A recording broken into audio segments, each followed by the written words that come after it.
చెప్పనా?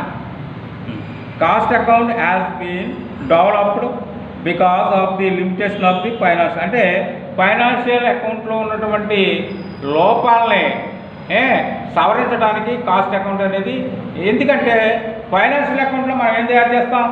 ఫైనాన్షియల్ అకౌంట్లో మనకి అయ్యేటువంటి వ్యయాల్ని విడగొట్టి, అవునా, వ్యయాల్ని తలపెట్టి మొత్తం ఆదాయాల్ని, రెవెన్యూస్, ఇన్కమ్స్ ఇవన్నిటిని కూడా సెపరేట్ చేసి మనం ఏం చేస్తాం? జనరల్స్ తయారు చేస్తాం. అంతే తప్ప ఏం చేస్తాం? ఎకనామికల్ పొజిషన్ని మాత్రమే తెలుసుకోవడం జరుగుతుంది. కానీ ఇక్కడ ఏంటి, మరి ఎకనామికల్ పొజిషన్ కన్నా ముందు ఒక ప్రొడక్ట్ వ్యయం ఎంత ఉందో మనకు కావాలి కదా. అందులో ఉన్న లోపాలను సవరించడానికి గాను దీన్ని కాస్ట్ అకౌంట్ అనేది ఇంట్రడ్యూస్ చేయడం అనేది, ఫైనాన్షియల్ అకౌంట్లో ఒక భాగంగా దీన్ని ఇంట్రడ్యూస్ చేయడం అనేది జరిగింది. Financial account and the need అంటే ఆఫ్ ది మేనేజ్మెంట్, అవసరమైంది ఎవరికే? మేనేజ్మెంట్ వాళ్ళకి అవసరమైంది. ద మెయిన్ ఆబ్జెక్టివ్ ఇది ఏంటి of the financial account is the recording of the business transactions and the ascertaining the result. It does not give the importance to cost control expected, whereas costing gives most importance to cost control as and the short costing accounting deals with the cost of the production and selling and distributions. It the accomplishes only the internal reporting of the cost importance. అంటే ఇక్కడ అర్థం ఏంటంటే main objective ఏంటంటే, ముఖ్యమైన విధి ఏంటంటే financial account is the recording of the business. అంటే చెప్పారు కదా ఇందాక, రికార్డింగ్ ఆఫ్ ది బిజినెస్ సంబంధించి మాత్రమే రికార్డ్ చేయడం అనేది ఎలా జరుగుతుంది.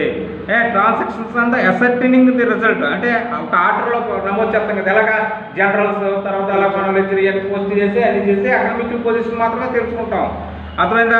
Result it does not give the importance of the cost control. అంటే ఒక వ్యయాన్ని ఎంతవరకు చేయాలో ఎంతవరకు చేయకూడదు అనేది ఇంపార్టెన్స్ ఇవ్వదు. ఏది? ఫైనాన్షియల్ అకౌంట్ ఇవ్వడం అనేది జరగదు కదా. మరి ఎంత వ్యయం ఇవ్వాలి? కాస్ట్ ప్రొడక్ట్ కంట్రోల్ చేసి ఎక్కువ అవుతుంటే కంట్రోల్ చేసి, తక్కువ అవుతుంటే అదే కంట్రోల్ చేసి, ఒక సమానంగా న్యాయంగా మనం పోటీ తత్వాన్ని ఎదుర్కోవడానికి వ్యయాన్ని అదుపులో ఉంచడానికి అది ఫైనాన్షియల్ అకౌంట్ అనేది ఎట్టి పరిస్థితుల్లో మనకి సహాయపడదు. కానీ ఈ కాస్టింగ్ అనేది వ్యయాన్ని కంట్రోల్ చేయడానికి, సరైన ఉత్పత్తిని కొనసాగించడానికి ఈ కాస్టింగ్ అనేది మనకు ఉపయోగపడుతుందని చెప్పవచ్చు. Next cost accounts. It is a formal system of accounting is the cost by the means of which the cost of the productions and the services are the ascertained and the controlled. అంటే cost accounting అనేది it is ఎందుకు ఇది formal system of accounting. అంటే ఒక సిస్టమేటిక్గా వ్యయాల్ని ఏ రకంగా మనల్ని control చేసుకుంటూ దాన్ని అదుపు చేసుకుంటూ ఉపయోగించాలో, by the means of which the cost of the production, ఉత్పత్తికి ఏ రకంగా దాన్ని ఉపయోగించాలో, మనకి ఏ రకంగా అంటే సర్వీస్ చేయాలో అవన్నీ కూడా ఒక ఆర్డర్ ఆఫ్ మెరిట్లో మనకు చెప్పేదే కాస్ట్ అకౌంట్. ఎలాగంటే ఫర్ ఎగ్జాంపుల్ మనకి ఒక వ్యయం అంటే ముందు మనకి ఇక్కడ మీకు ఆల్రెడీ చెప్పడం జరిగింది. ఎలాగంటే మనకి ఇక్కడ వ్యయాలు అనేవి ముందు డైరెక్ట్, ఇండైరెక్ట్ ఉంటాయి. దాన్ని ఓవర్ హెడ్స్ అని కూడా అంటాం. డైరెక్ట్, ఇండైరెక్ట్ ఉంటాయి. డైరెక్ట్లో ఏంటంటే మనకి ఒకసారి మాత్రమే వాటిని యూజ్ చేసేదాన్ని ఏమో డైరెక్ట్ అంటాం, మళ్ళీ రిపీటెడ్గా ఉపయోగించేదాన్ని ఇండైరెక్ట్ అంటాం. అక్కడ మనకు ఒక ప్రొడక్ట్ కావాలంటే ఏం కావాలి? మెటీరియల్ కావాలి, లేబర్ కావాలి. లేబర్ అంటే అక్కడ ఏంటి? లేబర్ పే చేసేది ఏంటిది? వేజెస్, వేతనాలు. అలాగే డైరెక్ట్ ఎక్స్పెన్సెస్, కొన్ని డైరెక్ట్గా చెల్లించే ఖర్చులు ఉంటాయి. ఇవన్నీ కూడా ప్రైమ్ కాస్ట్ అంటాం.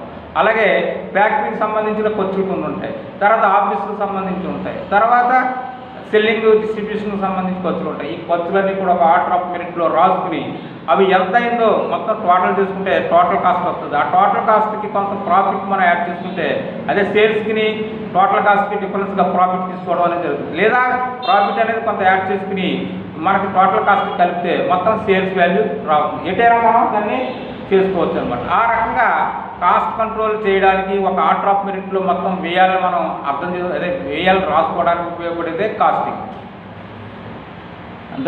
తర్వాత ఏంటంటే the terminology of management and the financial accounting published by the ICMA అంటే Indian cost and management account వారు చెప్పేది ఏంటంటే కాస్ట్ అకౌంట్ యాజ్ ఏమని చెప్తారంటే the application of accounting and the costing principles methods and the technique in the ascertainment of the cost and analysis of the saving and of excess as they compared with the previous experience or with the standards. అక్కడ ఏమన్నాడంటే ఎవడో ICM ఎవరు చెప్తున్నాడు ఎలాగా మనకి definition ఇస్తున్నాడు ఎలాగ ఇస్తున్నాడో ద అప్లికేషన్ మనం అప్లై చేసి ఏ విధంగా అప్లై చేస్తున్నామంటే accounting and the costing principles అంటే లక్ష్యాలు అదే ముందు లక్ష్యాలు ఏంటంటే దాని ముందు మెథడ్స్ అండ్ టెక్నిక్స్ అంటే ప్రిన్సిపల్స్ అంటే మా సూత్రాలు అంటారు కదా ఆ సూత్రాలు అనేవి అది ఏ రకంగా మనం ఉపయోగించాలి ఏ రకంగా టెక్నిక్ అంటే అదే ఉంటాయి కదా కాస్టింగ్ సంబంధించిన కొన్ని టెక్నాలజీస్ ఉంటాయి కదా అదే మనం చెప్పుకున్నా కదా ఇందాక ఎలాగ ఆర్డర్ ఆఫ్ మెరిట్ చెప్పుకున్నా కదా ఇది ప్రైవేట్ కాస్ట్ తర్వాత ఏంటి ఫ్యాక్టరీ ఓవర్హెడ్స్ తర్వాత ఆఫీస్ వారెంట్ తర్వాత సెల్లింగ్ అండ్ డిస్ట్రిబ్యూషన్ ఏ రకంగా అయితే మనం దాన్ని ఏమంటే టెక్నిక్స్ అంటాం ఆ టెక్నిక్స్ ఎలా ఉపయోగించాలి అనేది అసైన్మెంట్ అంటే ఏంటి ఆర్డర్ ఆఫ్ మెరిట్ 1/1 అనమాట assignment of the costers and the analysis అంటే దాన్ని ఎలాగా ఎనలైజ్ చేయడం అంటే కదా మెటీరియల్ వేజెస్ ఒక్కోదాన్ని మనం ఉత్తరాన్ని మనం ముందుకు వెళ్తాం ఒక్కో సాఫ్ట్వేర్లో ఒక రకంగా చెప్పుకుంటాం ఒకసారి మెటీరియల్ గురించి చెప్పుకుంటాం ఒకసారి ల్యాబ్ గురించి చెప్పుకుంటాం తర్వాత ఓవర్ హెడ్స్ గురించి చెప్పుకుంటాం తర్వాత ప్రాసెస్ కాస్ట్ గురించి చెప్పుకుంటాం అంటే ఒక్కొక్క దాన్ని మనం వివరించుకుంటూ పోతూ ఉంటాం అనమాట అర్థమైందా అది of the saving of the expenses ఏ రకంగా కంట్రోల్ చేయాలి ఖర్చులు ఏ సేవ్ చేయాలి ఎలా సేవ్ చేయాలి అనేది చెప్పేదే కాస్టింగ్ అని ఎవరు చెప్పారు ఐసీఎం కూడా చెప్పాడు Indian cost and management account చెప్పాడు next cost accountants this is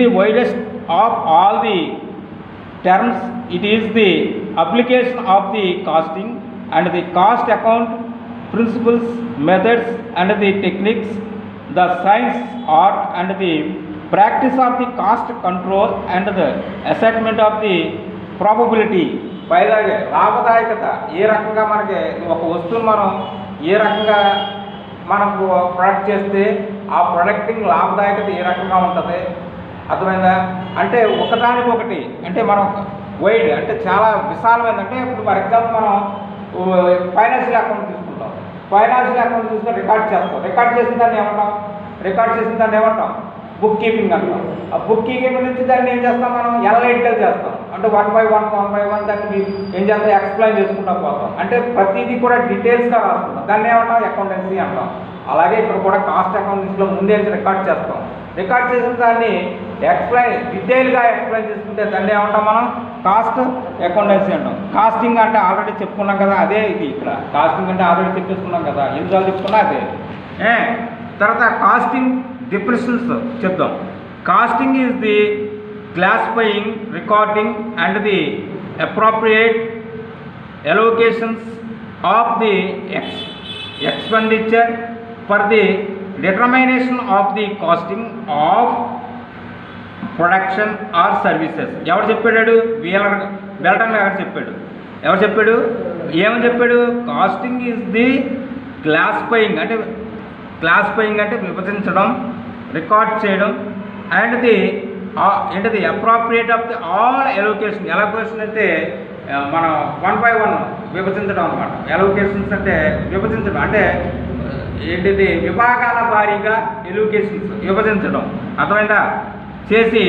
expenditure for the determination of the costing of the product అని ఏ ప్రోడక్ట్ కోసం అయితే మనం దాన్ని ఖర్చు పెడుతున్నామో ఆ ప్రోడక్ట్కి సంబంధించిన విభాగాలన్నింటికి సంబంధించిన ఖర్చులను కూలంకషంగా చర్చించడమే కాస్టింగ్ అని ఎవరు చెప్పాడు బెల్టన్ గారు చెప్పాడు ఇంకోటి చెప్పాడు cost accounting is the science of the recording and the presenting and the అయితే ఇంకోటి చెప్పారు మర్చిపోయాం ఒకసారి ఈ బెల్టన్ గారు ఇంకోటి కూడా చెప్పాడు ఎలాగా ఫ్యూచర్ తోటి ప్రీవియస్ తోటి కంపేర్ చేయడానికి కూడా ఈ కాస్టింగ్ అనేది ఉపయోగపడుతుందని చెప్పాడు అది పైన అది అంటే భవిష్యత్తులో మనం పెట్టిన ఖర్చుకి ప్రజెంట్లో పెట్టే ఖర్చుకి మనం ఎక్కువ పెడుతున్నామా తక్కువ పెడుతున్నామా అనేది తెలుసుకోవడానికి కూడా ఇది ఉపయోగపడుతుందని బెల్టన్ గారు చెప్పడం అనేది జరిగింది ఇప్పుడు వీళ్ళు చెప్తారు cost account is the science అదే అంటే సైన్స్ అంటే అంటే ఇప్పుడు సైన్స్ అంటే ఏమంటాం, కొత్తగా కనుక్కున్నటువంటి విషయాలను చర్చించేదే సైన్స్. అంతే కదా, ఇక్కడ మన ఆర్ట్స్లో కూడా కాస్టింగ్ అనేది మనం చర్చిస్తాం అన్నమాట, ఎక్స్పెన్సెస్ని దాన్ని డిస్కస్ చేస్తూ ఉంటాం అనమాట. ఏ రకంగా